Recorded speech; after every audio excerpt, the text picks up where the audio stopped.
those of us who completed the Overdrive initiative now can have their hands on F7A Hornet Mark II.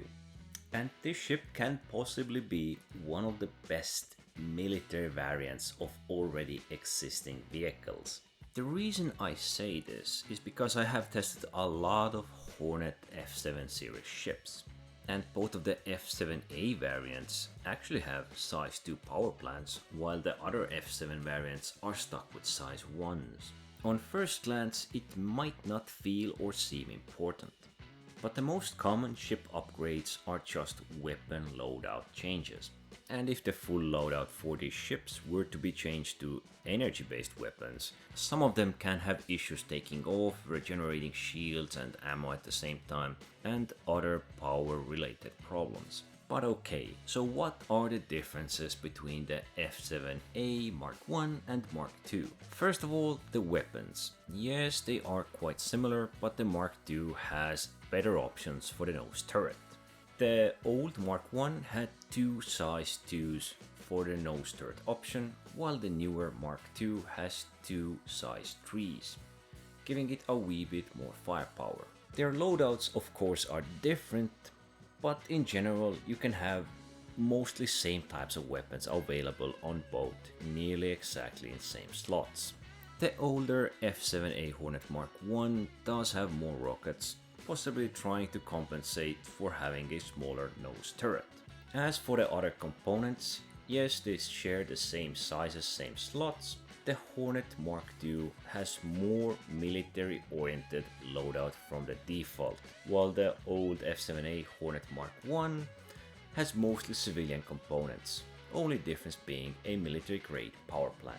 Now, if we were to check the raw stats, we can see they pretty much are the same. The F7A Hornet Mark I does have some maneuverability advantages as well as health advantage, but it also has larger dimensions and thus boasts a larger health pool. There are of course some fuel differences as well, but mostly these two ships are the same.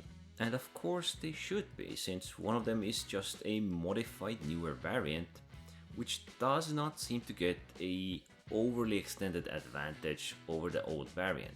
I'd even say there is a fair trade-off, making the older variant more agile, maneuverable ship, while making the newer variant smaller and slightly more powerful when it comes to the main armament. Can we say for sure which one of them is better?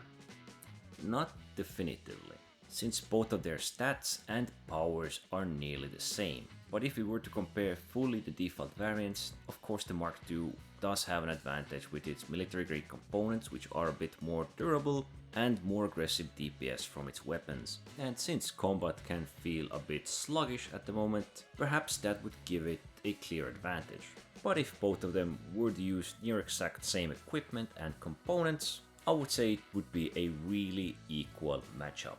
For a long while, I have suspected that medium fighters are going to be the more active ships in the game, more active than the light fighters.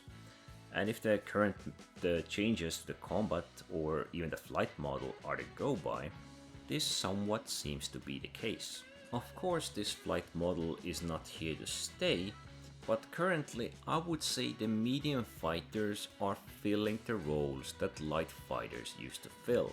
Not to say that they're any good in dueling, but they are capable of dealing with combat encounters, perhaps being slightly more sustainable to damage and ditching out some serious damage themselves, which was pretty much what the light fighters were doing before this new master modes came to play. Of course, this is assisted by the weapons changes, and well, medium fighters do usually boast a serious number of decently powerful or even devastatingly powerful weapons, while light fighters boast a bit less firepower, but they used to make that up with lightning fast maneuverability, positioning and maneuvering.